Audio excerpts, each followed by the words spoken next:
cease and desist order. Hinanda ko na yan kasi alam kong dyan naman din mapupunta yung planta niya. I'm sure ibabasura lang yan. Naghahanap lang kayo ng damay. Kaya paikot mo lang kami. Gusto mo ikaw paikot?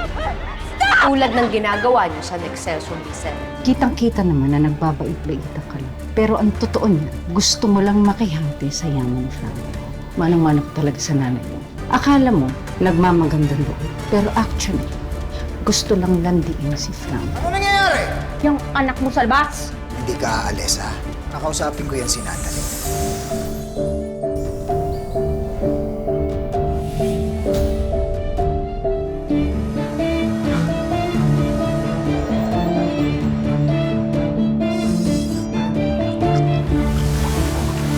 Maria Makining, tulungan mo ko.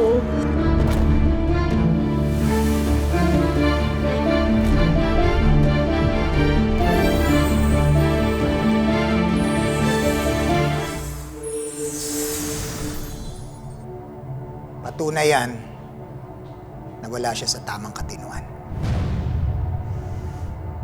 Nitong nakaraang 6 na taon, nasa isang mental hospital si Amira.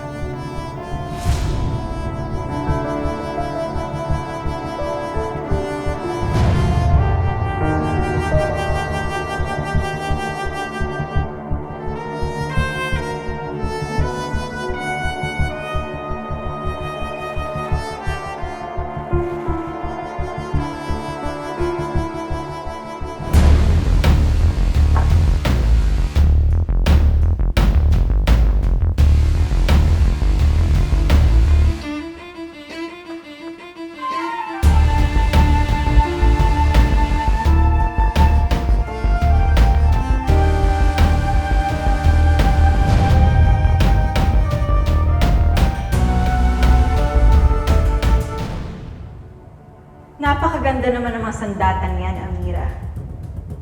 May balak bang gamitin ng mga yan? Kung kailangan, bakit hindi? Tama ka. Tusong kaaway si Portia at wala siyang awa. Kaya dapat lagi kang handang depensa ng iyong sarili.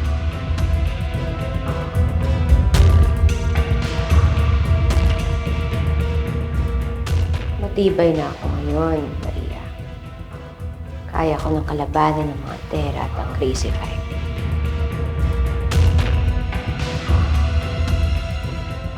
Gagawin kong lahat. Hindi ako titigil.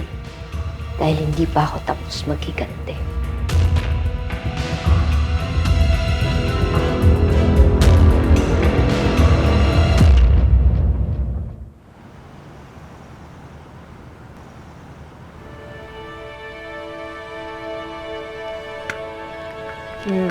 Kung magbabayad ha.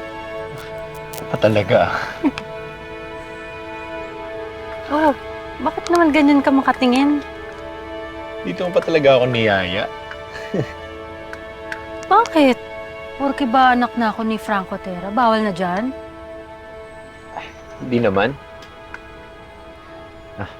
Kuya. Mamaya, kuha pa ako Okay, sige po. Masa ka na nga pala dun sa mansyon? Ayos pa yung pagtrato nila sa'yo? Okay naman kami ni Dad. Pero yung iba kong kasama sa bahay, hindi na pag-usapan. Eh kung may problema, umalis ka na dun. Hindi ka naman pala nila tanggap dun eh. Hindi naman ganun kadali yun. Siyempre, nakitira ako dun eh. Nakapag-usap na ba uli kayo ni Amira? Bakit mo naman natanong? Di ba kasasabi mo, grabe yung pagtutol niya nung gusto mong tumira kay Doc Franco. Pinaimbestigahan ko si Amira. Ito ang nadiskubre ng private investigator. Patunay yan na wala siya sa tamang katinuan. Nitong nakaraang 6 na taon, nasa isang mental hospital si Amira.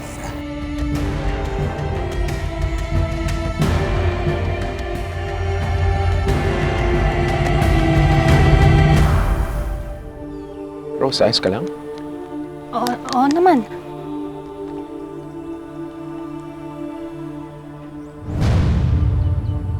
Alex, Alam ko yung pinasok ko nung nagdesisyon akong tumira sa mga tera. Kaya huwag ka mag-alala, ha?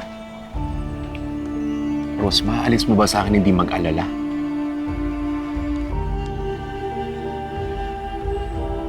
Kung gusto mo, magpakasal na tayo. Agad-agad, sa isang buwan. Kahit sa City Hall lang. Para lang bumukod na tayo. Ano? Okay lang ba na wag muna? Alex, ngayon ko lang nakikilala yung totoo kong tatay eh.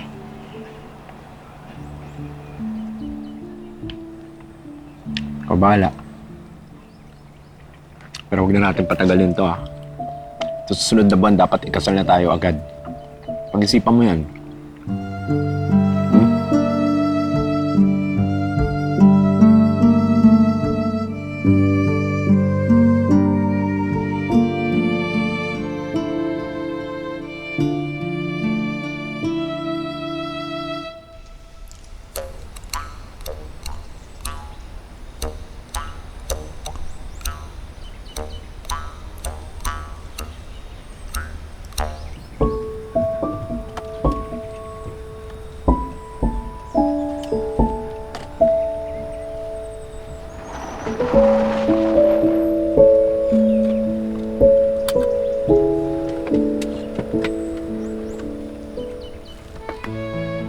Si Amira? Si Amira ba yan? Ha?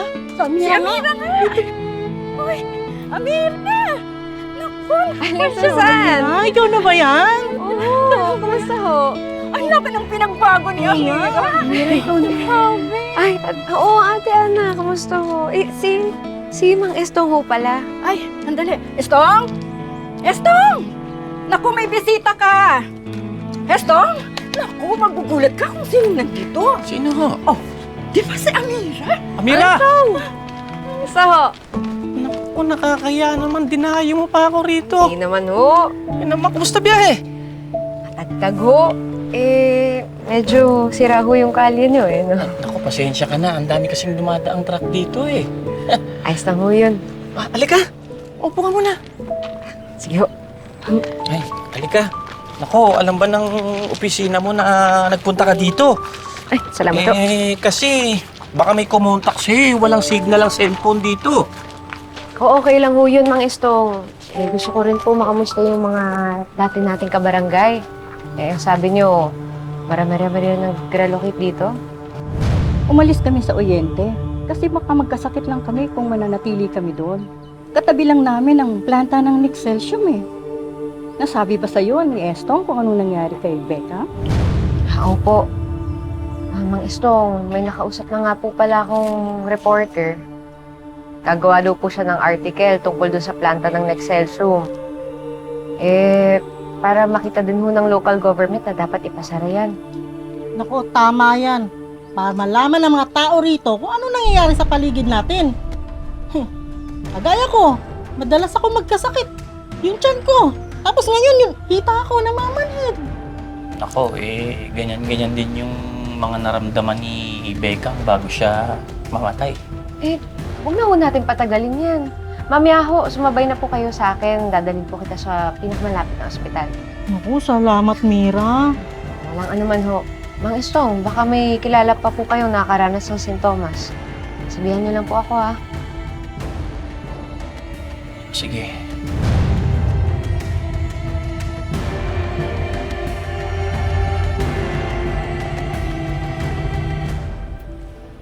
Kilala ko po pala yung anak ng may-ari ng Nexcelsium. Parang baliwala sa kanya at sa pamilya niya yung masamang epekto ng planta na yan. Noong nagtatrabaho pa ako sa Maynila, sinasaktan ako niyan. Pero ngayon, buong komunidad naman ang pinapahirapan niya. Pero, huwag mo kayong mag-aalala. Tutulungan ko po kayo. Hindi ako susuko hanggat hindi ko napapasarang Nexcelsium.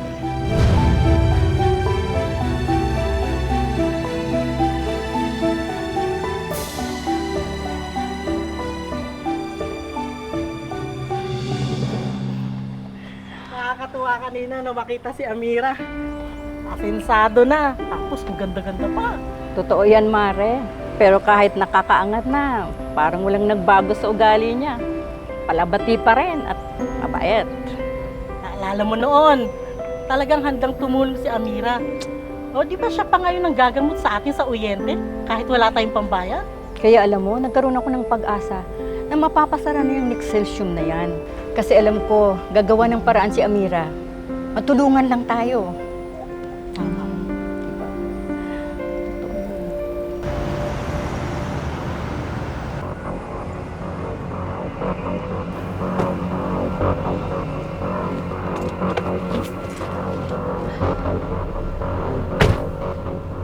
Diba? Ano ba dapat natin pag-usapan po? Hindi na ako magpapaligoy-ligoy pa. 1 milyon. Kapalit ng katahimikan mo tungkol sa issue ng Nexcelsium sa Oriente. Sa laki ng perwisyong ginawa ng planta niyo sa lugar na yun, 1 milyon lang yung offer mo? Oh my God. Ganyan ka na ba ka-cheap ngayon, Porsche? Pati paglalagay mo, na inflation na rin. 10 milyon. Siguro sapat na yun pampasak sa bibig mo. Hindi ko ibebenta ang kaluluwa ko para sa kapakanan mo, Porsche. Hindi ako corrupt na reporter. Ilalabas ko ang totoong tungkol sa planta niyo. At gobyerno na ang bahala magpasara sa'yo. How scary. Last chance mo na to. May statement ka na ba sa issue niyo?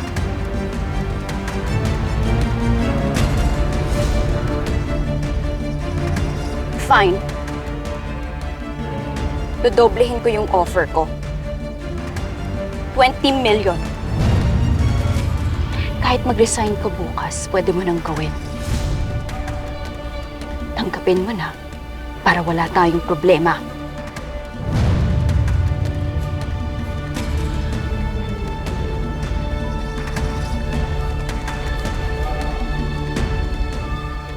Ang tagal?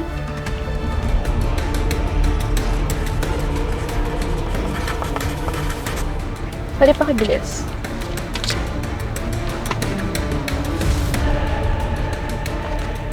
I hope that's enough to shut you up.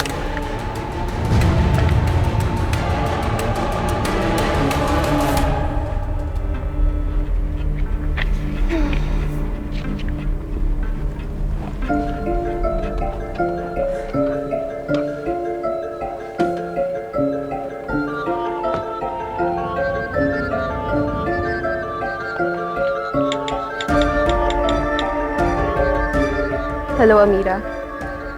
Tapos na kami mag-usap ng paborito mong impacta.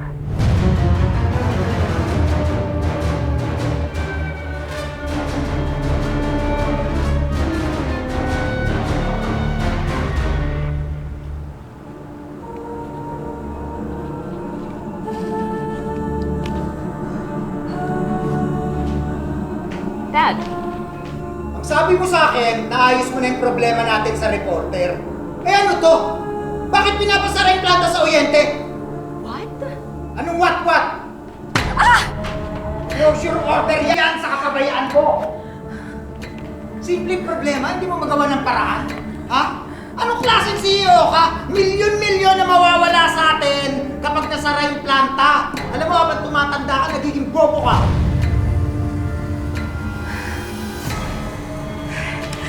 Dad, may usapan na kami ng reporter, si Bianca. Ang sabi niya sa akin, hindi niya ilalabas yung expose tungkol sa planta. Napag-usapan na namin yon. Tataas ka pa ng boses, baka kita dyan eh. Bakit yung Bianca yun ang kinausap mo? Dapat dumirekta ka dun sa Kapitolyo. Sa kanila ka nakipag-areglo. Eh kung hindi mo pala kaya, di sana sinabi mo sa akin. Dad, maayos ko to. I can fix this. Sisiguraduhin ko na hindi matutuloy yung pagsasara ng planta, okay? Ano? Ano akala mo? Ipagkakatiwala ko pa sa yung pag-aayos niyan. Nagkakamali ka. You are fired!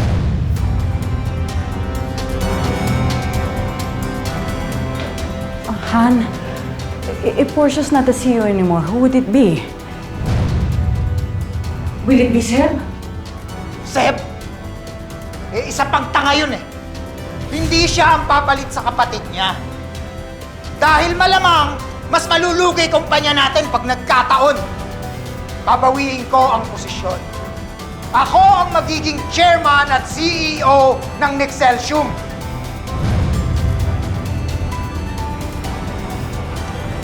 Tanga!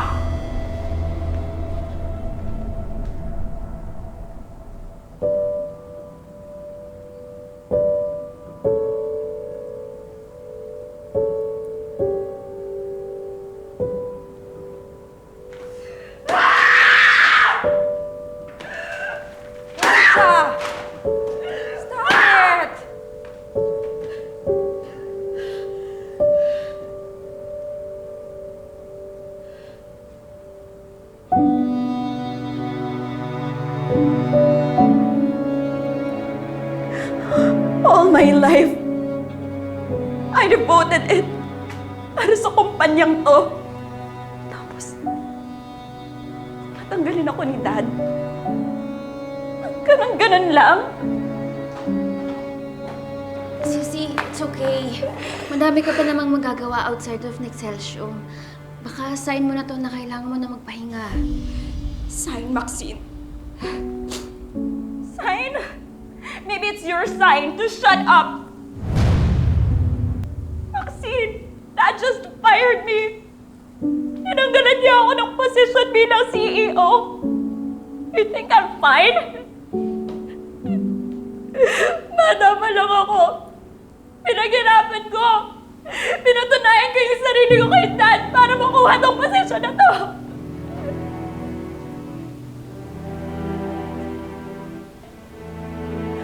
Oh! Tinawag pa kita? Bakit ka nandito? Umalis ka nga!